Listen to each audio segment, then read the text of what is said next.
Hello नमस्कार सभी साथियों को। तो क्या हाल है आपके। आई होप कि साथी आप सब लोग अच्छे होंगे और बढ़िया होंगे। तो साथियों आज की इस क्लास में हम हिंदी की कुछ इम्पोर्टेंट क्वेश्चनों को देखेंगे जो कि आपकी विभिन्न परीक्षाओं में पूछे जाते हैं।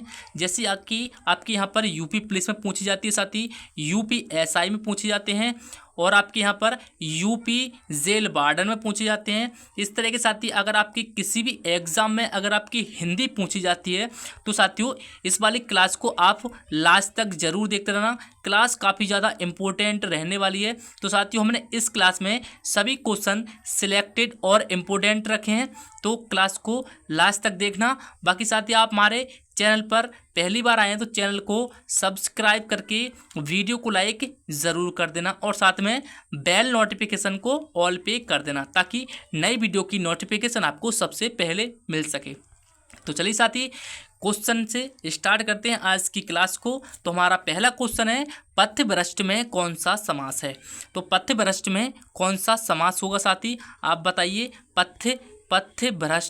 पथभ्रष्ट में कौन सा समास होगा। तो पथ से भ्रष्ट में आपका यहाँ पर तत्पुरुष समास हो जाएगा। ऑप्शन आपका यहाँ पर सी बिल्कुल राइट आंसर हो जाएगा।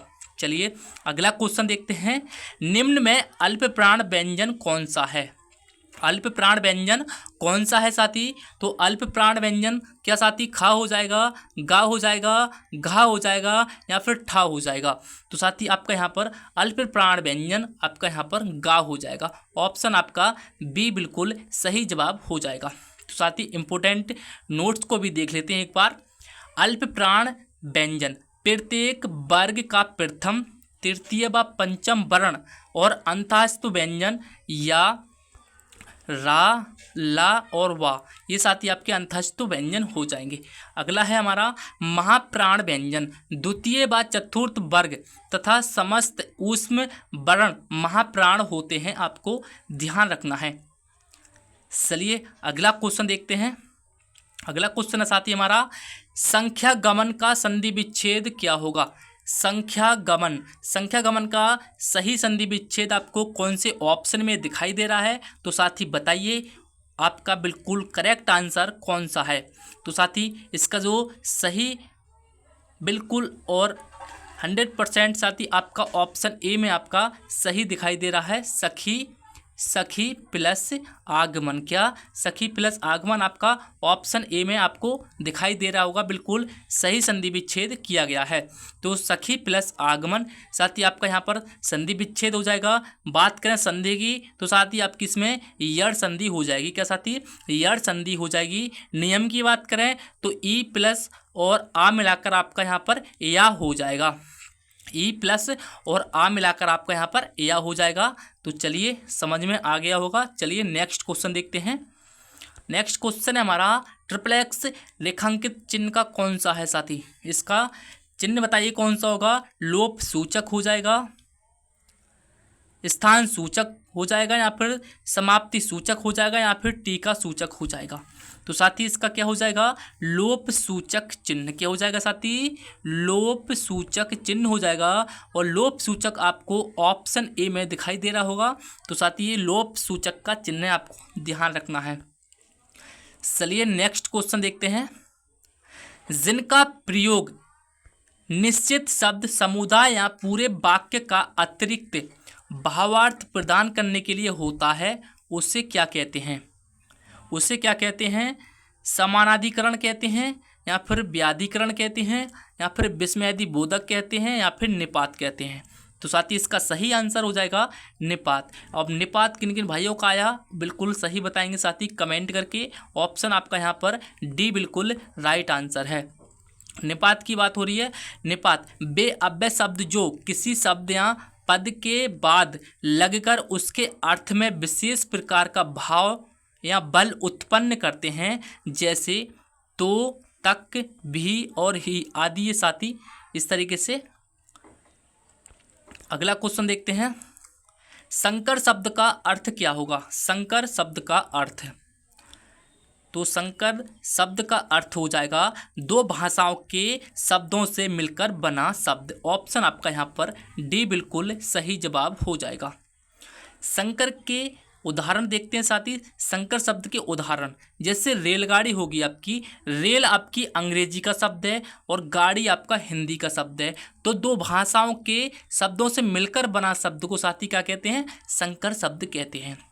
जैसे अगला ऑप्शन है आपका नेक नेक चलन। अब नेक चलन में साथी आपका नेक फारसी भाषा का शब्द हो गया नेक, और चलन आपका हिंदी का हो गया। तो आपके यहाँ पर दो भाषाएं प्रयोग हुई हैं, तो आपका यहाँ पर संकर शब्द हो जाएगा। ऐसे हो जाएगा आपका टिकट घर। तो साथी आपका टिकट अंग्रेजी का शब्द है और घर हिंदी का है। तो दो भाषाओं से मिलने वाले शब्दों को क्या कहते हैं? संकर शब्द कहते हैं, जैसे कि आपके यहाँ पर पूछा गया था। अगला क्वेश्चन देखते हैं। निम्न शब्द में अधिकरण कारक का प्रयोग हुआ है। अधिकरण कारक का प्रयोग कौन से ऑप्शन में हुआ है बताइए साथी। तो आपका यहाँ पर क्या होगा? बिल्कुल सही आंसर बताने की कोशिश करेंगे सभी साथी। तो इसका सही आंसर हो जाएगा बहानारूढ़। क्या हो जाएगा? बहानारूढ़ साथी। इसमें आपका अधिकरण कारक का प्रयोग किया गया है। अब अधिकरण कारक का चिन्ह कैसा होता है साथी? अधिकरण कारक का चिन्ह होता है आपका इस तरीके से। इस तरीके से आपका अधिकरण कारक चिन्ह साथी हो जाएगा, सॉरी यहाँ पर हो जाएगा साथी, अधिकरण कारक का चिन्ह हो जाएगा मैं हो जाएगा और आपका पर हो जाएगा, मैं हो जाएगा या पर हो जाएगा। ये साथ ही आपके यहाँ पर अधिकरण कारक के चिन्ह हैं, आपको ध्यान रखना है। बात करें बहानारूढ़ में, तो बहान पर आरूढ़ अधिकरण कारक है, इसमें आपको ध्यान रखना है। अगला क्वेश्चन देखते हैं। निम्नलिखित वाक्यों में से किसमें प्रेरणार्थक क्रिया का प्रयोग नहीं है? अब आपको बताना है प्रेरणार्थक क्रिया का प्रयोग किस वाक्य में नहीं हुआ है साथी, आपको ये बताना है नहीं हुआ है। पिता उससे पढ़वाते हैं, क्या आपका इसमें साथी प्रेरणार्थक क्रिया का प्रयोग हुआ है? तो आपका साथी सही जवाब होगा नहीं सर जी। हाँ, तो इसमें आप अगला ऑप्शन देखते हैं, राम नहीं पढ़ता। साथी इसमें आपका साथी राम नहीं पढ़ता में आपका प्रेरणार्थक क्रिया का साथी प्रयोग नहीं हुआ है। तो आपका सही जवाब क्या होगा? इसमें पूछा क्या था? प्रेरणार्थक क्रिया का प्रयोग नहीं हुआ है, तो ऑप्शन आपका बी हो जाएगा, राम नहीं पढ़ता। राम नहीं पढ़ता, इसमें साथी आपका प्रेरणार्थक क्रिया का प्रयोग नहीं हुआ है। बाकी आपके यहाँ पर पिता उससे पढ़वाते हैं, इसमें आपका प्रेरणार्थक क्रिया का प्रयोग है। और ऐसा ही आपका ये अध्यापक से पढ़वाते हैं, तो साथ ही इसमें भी आपका प्रेरणार्थक क्रिया है। और बात करते हैं अध्यापक परिश्रम कराते हैं, तो साथ ही इसमें आपका प्रेरणार्थक क्रिया का प्रयोग हुआ है। तो अब ऑप्शन आपका बी बचा, तो इसमें आपका प्रेरणार्थक क्रिया का प्रयोग नहीं हुआ है। बात करें साथ ही इसकी परिभाषा की, तो जिस क्रिया शब्द से इस बात का बोध हो कि कर्ता स्वयं कार्य ना करके किसी दूसरे को कार्य करने के लिए प्रेरित करता है, उसे हम प्रेरणार्थक क्रिया कहते हैं। जैसे करवाते हैं, कराते हैं साथी, इस तरीके से आपके यहाँ पर शब्द मिलेंगे। जैसे आपका यहाँ पर वाक्य हो गया, पिता उससे पढ़वाते हैं, तो स्वयं ना करके उससे पढ़वा रहे हैं, तो आपके यहाँ पर प्रेरणार्थक क्रिया हो जाएगी। अगला क्वेश्चन देखते हैं। अगला क्वेश्चन हमारा, युद्ध करने का इच्छुक के लिए एक शब्द है। युद्ध करने का इच्छुक के लिए एक शब्द बताइए, क्या होगा साथी? तो इसका सही आंसर हो जाएगा युयुत्सु। क्या हो जाएगा? युयुत्सु हो जाएगा, इसका बिल्कुल सही आंसर है साथी ऑप्शन सी में। बात करते हैं मुमुक्षु। मुमुक्षु किसके लिए होता है? मोक्ष की इच्छा रखने वाला। क्या?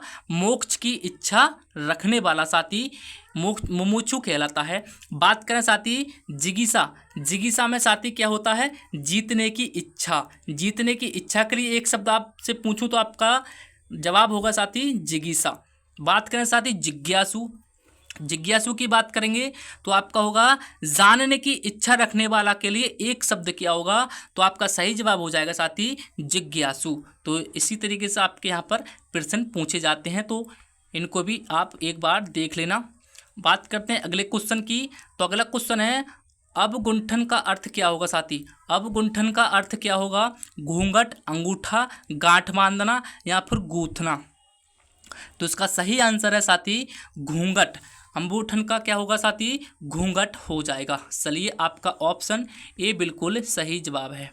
अगले क्वेश्चन की बात करें, आविर्भाव का सही विलोम शब्द क्या होगा साथी? आविर्भाव का सही विलोम शब्द होगा साथी आपका यहाँ पर त्रिवोभाव। क्या होगा? तिरोभाव हो जाएगा। ऑप्शन आपका ए बिल्कुल सही जवाब है। ऑप्शन आपका ए बिल्कुल सही जवाब है, तिरोभाव। चलिए नेक्स्ट क्वेश्चन देखते हैं। निम्नलिखित में से कौन सा वाक्य शुद्ध वाक्य है साथी? आपके यहाँ पर 4 वाक्य दिए गए हैं, चारों को आराम से पढ़िए, फिर बताइए इसका शुद्ध रूप कौन सा है। मैं सारी रात भर जागता रहा, क्या आपका ये सही वाक्य दिखाई दे रहा है? नहीं सर जी, ये गलत हो जाएगा। हम बात करते हैं दूसरे बी ऑप्शन की। मैं पूरी रात भर जागता रहा, मैं पूरी रात भर जागता रहा साथी, क्या आपका सही है? नहीं सर जी। ऑप्शन सी को देखते हैं। मैं सारी रात जागता रहा, बिल्कुल सही आंसर हो जाएगा। मैं सारी रात जागता रहा, ऑप्शन आपका सी बिल्कुल करेक्ट आंसर है। चलो डी को भी चेक कर लेते हैं। मैं पूरी तरह से जागता रहा, क्या आपको सही दिखाई दे रहा है? नहीं, मैं सारी रात जागता रहा, ये बिल्कुल शुद्ध वाक्य हो जाएगा। अगला क्वेश्चन देखते हैं। मृगेंद्र का पर्यायवाची शब्द बताइए। मृगेंद्र का पर्यायवाची शब्द बताइए साथी। तो मृगेंद्र का हो जाएगा शार्दुल, क्या हो जाएगा? शार्दुल हो जाएगा। आपका ऑप्शन यहाँ पर ए राइट आंसर होने वाला है, बिल्कुल करेक्ट आंसर आपका ऑप्शन ए है साथी। बात करते हैं कुछ अन्य पर्यायवाची की। तो मृगेंद्र के कुछ अन्य पर्यायवाची को देख लेते हैं। आपका हो जाएगा साथी मृगराज। आपका मृगेंद्र के पर्यायवाची हो जाएंगे मृगराज, वनराज, शेर, व्याघ्र और केसरी, और आपका हो जाएगा केहरी। ये साथी आपके यहाँ पर मृगेंद्र के कुछ अन्य पर्यायवाची शब्द हैं। अगले क्वेश्चन को देखते हैं। शुद्ध वर्तनी छांटिए। शुद्ध वर्तनी आपको छांटनी है, तो इसमें शुद्ध वर्तनी कौन सी है साथी? कवयित्री, द्वारिका, युधिष्ठिर या फिर अवतार। तो साथी इसमें बिल्कुल सही शुद्ध लिखा हुआ है, सिर्फ अवतार। क्या लिखा हुआ है? सिर्फ शुद्ध शब्दों में लिखा हुआ है अवतार। ऑप्शन डी आपका बिल्कुल सही आंसर हो जाएगा। अब शुद्ध और अशुद्ध को भी देख लेते हैं साथी एक बार। यहाँ पर आपका एक तरफ शुद्ध दिए गए, एक तरफ अशुद्ध। यहाँ पर आपका शुद्ध है युधिष्ठिर, और आपका और अशुद्ध हो जाएगा युधिष्ठिर। क्या हो जाएगा? युधिष्ठिर, जो कि आपके ऑप्शन ए में है, तो आपका गलत हो जाएगा ये। बात करते हैं साथी द्वारका। द्वारका किस तरीके से लिखी जाती है? तो द्वारका यहाँ पर शुद्ध में इस तरीके से लिखी जाती है, द्वारका। द्वारका लिखी जाती है, ना कि द्वारिका। तो क्या होगा आपका? द्वारका बिल्कुल शुद्ध शब्द है। बात करते हैं साथी कवयित्री की। तो कवयित्री लिखी जाती है, कवियत्री नहीं लिखी जाती है साथी। तो यहाँ पर आपका कवयित्री इस तरीके से लिखी जाती है, ना कि इस तरीके से। ठीक है, अगला क्वेश्चन देखते हैं। हल्दी शब्द का तत्सम बताइए। हल्दी शब्द का तत्सम क्या होगा? तो हल्दी का जो तत्सम हो जाएगा वो हद्रा हो जाएगा। क्या? हरद्रा हो जाएगा। ऑप्शन आपका बी बिल्कुल सही जवाब है साथी। ऑप्शन आपका बी बिल्कुल सही जवाब है। तो साथी हमने इस क्लास में 15 क्वेश्चनों का मॉक टेस्ट लगाया। तो साथी बताना आपने इस क्लास में से 15 क्वेश्चनों में से कितने क्वेश्चन का आंसर बिल्कुल सही दिया है। बाकी साथी एक बार से कमेंट में बताना आज की क्लास आपको कैसी लगी। अगर साथी आपको जीके जीएस की भी क्लास देखनी है तो हमारे चैनल पर बहुत सारी जीके जीएस की और स्टैटिक जीके की, करंट अफेयर्स की, हिंदी की साथी बहुत सारी क्लास हैं, तो जाके उनको देख लीजिए। हमारा एक खाकी वर्दी बैच है साथी, उसमें काफ़ी ज़्यादा क्लास हुई हैं, तो साथी उनको भी जाके देखिए। काफ़ी ज़्यादा इंपॉर्टेंट क्लास हैं आपके लिए, यूपी पुलिस और यूपीएसआई वालों के लिए काफ़ी ज़्यादा महत्वपूर्ण क्वेश्चन दिए गए हैं सभी पूरी सीरीज में साथी। सभी क्वेश्चन सिलेक्टेड और इम्पोर्टेंट रखते हैं, तो जाके उनको ज़रूर देखना। बाकी साथियों मिलते हैं किसी नई क्लास के साथ। जब तक ले अपना ख्याल रखिए। जय हिंद, वंदे मातरम।